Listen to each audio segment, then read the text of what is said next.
எல்லாருக்கும் வணக்கங்க. இந்த வீடியோவில் நம்ம பார்க்க போகிற டாபிக் என்ன அப்படின்னா 2025 2026 விஸ்வாச ஆண்டுக்குரிய ஆதாயம் விரயம் காணுதல்.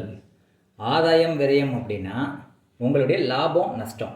இப்போ நீங்கள் ஒரு ராசியில் பிறந்திருப்பீங்க, அந்த ராசிக்கு லாபம் கிடைக்குமா நஷ்டமாகுமா அப்படிங்கிறத இந்த வருஷத்துக்குரிய லாப நஷ்ட கணக்கை நம்ம இதை வச்சு கண்டுபிடிக்கலாம். இந்த ஒரு வருஷத்துக்கு உங்களுக்கு எவ்வளோ லாபம் வரும், அல்லது நஷ்டம் அதிகமாக வருமா லாபம் அதிகமாக வருமா அப்படிங்கிறத நம்ம கண்டுபிடிக்க முடியும். அதை பஞ்சாங்கத்தை புக்கில் போட்டிருக்கோம். ஆதாயம் விரயம் அப்படின்னு சொல்லி ஒரு காலம் போட்டிருப்பாங்க. ஒவ்வொரு ராசிக்கும் ஆதாயம் எவ்வளவு விரயம் எவ்வளவு அப்படின்னு சொல்லி போட்டிருப்பாங்க. அதை வச்சு உங்களுக்கு லாபம் கிடைக்குமா நஷ்டம் அதிகமாக வருமா அப்படிங்கிறத நீங்கள் கண்டுபிடிக்கலாம். அது எப்படி கண்டுபிடிக்கிறது அப்படிங்கிறத எந்த பஞ்சாங்க புக்லேயும் போட்டிருக்க மாட்டாங்க.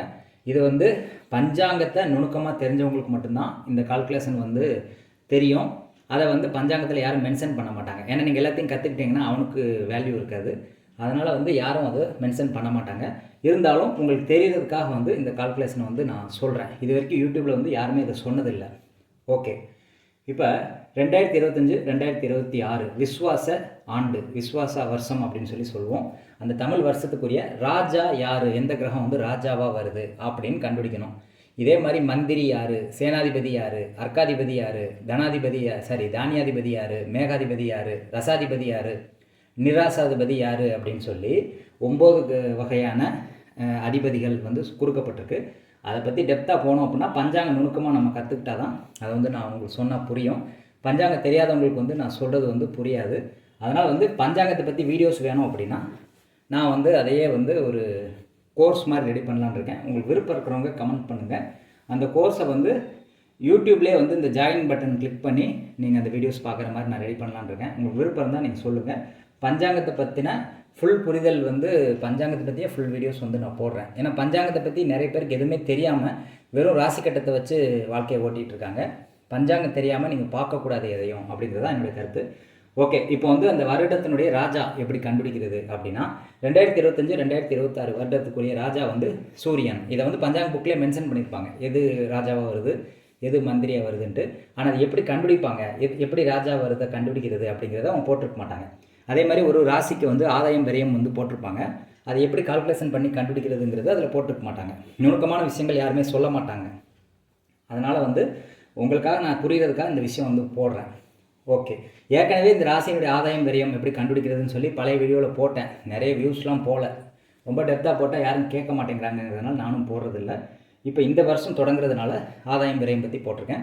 இப்போ ஃபஸ்ட்டு இந்த ராஜா எப்படி கண்டுபிடிக்கிறது அப்படின்னா பங்குனி மாதம் 2025 பங்குனி மாதம், அதாவது தமிழ் மாதத்தில் பங்குனி தான் கடைசி மாதம். அந்த பங்குனி அமாவாசை வருதுல்ல, அதுக்கு அடுத்த நாள் என்ன கிழமையாக வருதோ, பங்குனி அமாவாசை எல்லா வருஷத்துக்குமே பங்குனி அமாவாசை வரக்கூடிய அடுத்த நாள் என்ன கிழமையாக வருதோ அதுதான் அந்த வருடத்துக்குரிய ராஜாவாக நம்ம எடுத்துக்கிறோம். இப்போ பங்குனி 15ஆம் தேதி வருது, பங்குனி 15ஆம் தேதி அமாவாசை வருது, பங்குனி 16ஆம் தேதி அதுக்கு அடுத்த நாள், அது ஞாயிற்றுக்கிழமையாக வருது. அதனால் ஞாயிற்றுக்கிழமை அப்படிங்கிறத சூரியன் தான் ஞாயிற்றுக்கிழமை. அதனால் இந்த வருடத்தினுடைய ராஜா சூரியன் அப்படின்னு சொல்லி எடுக்கிறோம். அதே மாதிரி சேனாதிபதி எப்படி கால்குலேட் பண்ணுறது, மந்திரி எப்படி கால்குலேட் பண்ணுறதுங்கிறதெல்லாம் நான் இந்த பஞ்சாங்கம்னு சொல்லி ஒரு டாப்பிக்லேயே வீடியோஸ் நான் தனியாக போடுறேன். உங்களுக்கு கற்றுக்க விருப்பம் இருந்துச்சு அப்படின்னா நீங்கள் கமெண்ட் பண்ணுங்கள். அடுத்து பார்த்தீங்க அப்படின்னா ஒவ்வொரு கிரகத்துக்கும் ஒவ்வொரு ராசிகளுக்கும் கதிர்கள் அப்படின்னு சொல்லி கொடுக்கப்பட்டிருக்கு. இந்த கதிர்கள் ஞாபகம் வச்சுருந்தா தான் நீங்கள் ஆதாயம் விரயம் கால்குலேட் பண்ண முடியும். இப்போ சூரியன்லேருந்து சனி வரைக்கும் 7 கிழமைகளை வரிசைப்படுத்திடுங்க. சூரியன் 6 கதிர்கள், சந்திரன் 2, செவ்வாய் 8, புதன் 17, வியாழன் 19, வெள்ளி 21, சனி 10. இதை நீங்கள் ஞாபகம் வச்சுக்கணும். இதை ஞாபகம் வச்சுக்கிட்டா போதுமானது. அப்போ சூரியனுடைய ராசி சிம்ம ராசிக்கும் அதே 6 கதிர்கள் தான், சந்திரனுடைய ராசி கடக ராசிக்கும் அதே கதிர் தான்.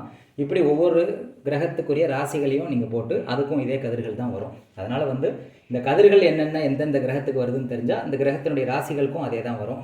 அதை இந்த டேப்லெட் காலம் நான் போட்டிருக்கேன். இப்போ ராசியினுடைய ஆதாயம் எப்படி கால்குலேட் பண்ணுறதுன்னு பார்ப்போம். இதுக்கு ஃபார்முலா என்ன அப்படின்னா ராசியினுடைய கதிர் ப்ளஸ் ஆண்டினுடைய ராஜா ரெண்டையும் கூட்டணும். கூட்டி 3ஆல் பெருக்கி 5ஆல் கூட்டி 15ஆல் வகுக்கணும். இதான் அதனுடைய ஃபார்முலா. அதாவது ராசியினுடைய கதிர் கண்டுபிடிக்கணும். எந்த ராசியில் நீங்கள் பிறந்திருக்கீங்களோ அந்த ராசியினுடைய கதிர். இப்போ உதாரணத்துக்கு நீங்கள் கடகராசியில் பிறந்திருக்கீங்க அப்படின்னா கடகராசியினுடைய கதிர் 2. அப்போ ஃபஸ்ட்டு ராசியினுடைய கதிர், கடகராசியினுடைய கதிர் 2. ஆண்டினுடைய ராஜா யார், சூரியன். அப்போ சூரியனுடைய கதிர்கள் 6. அப்போ ராசியினுடைய கதிர் கடகராசி வந்து 2, ஆண்டினுடைய ராஜா வந்து சூரியன், அது 6. அப்போ 2ஐயும் கூட்டினா 8 வரும். இதோட 3ஆல் பெருக்கணும். 8 வந்து 3ஆல் பெருக்கினா 24 + 5, 24 + 5 29. இதை வந்து 15ஆல் நீங்கள் வகுத்தீங்க அப்படின்னா மீதி வரக்கூடிய ரிமைண்டர் அப்படின்னு சொல்லி சொல்லுவோம். மீதி என்ன வருதோ அதுதான் ஆதாயம். கடகராசியினுடைய ஆதாயம் வந்து 14. இப்போ ராசியினுடைய விரயம் கண்டுபிடிக்கணும். விரயம் எப்படி கண்டுபிடிக்கிறது அப்படின்னா கோசன்ட்னு சொல்லுவோம். கீழே இருக்க ரிமைண்டர் மீதி உள்ளது. கோசன்ட்டுங்கிறது ஈவுன்னு சொல்லுவோம். இந்த ஈவு எவ்வளோ வருதுன்னா 1 வருது. அப்போ இந்த ஈவு என்ன பண்ணணும், இதே ஃபார்முலா தான். × 3 + 5/15 × 3 1 × 3 3 தான் +5 8. அப்போ 8/15 என்ன வரும்? 8/15 வந்து வகுப்படாததுனால நீங்கள் வந்து 8ஐயே வந்து விரயமாக வந்து எடுத்துக்கணும். இது 15க்கு மேலே போச்சு அப்படின்னா அது வகுத்து என்ன ரிசல்ட் வருதோ அதை வந்து நீங்கள் விரயமாக எடுத்துக்கணும். அப்போ கடகராசியினுடைய ஆதாயம் வந்து 14, விரயம் வந்து 8.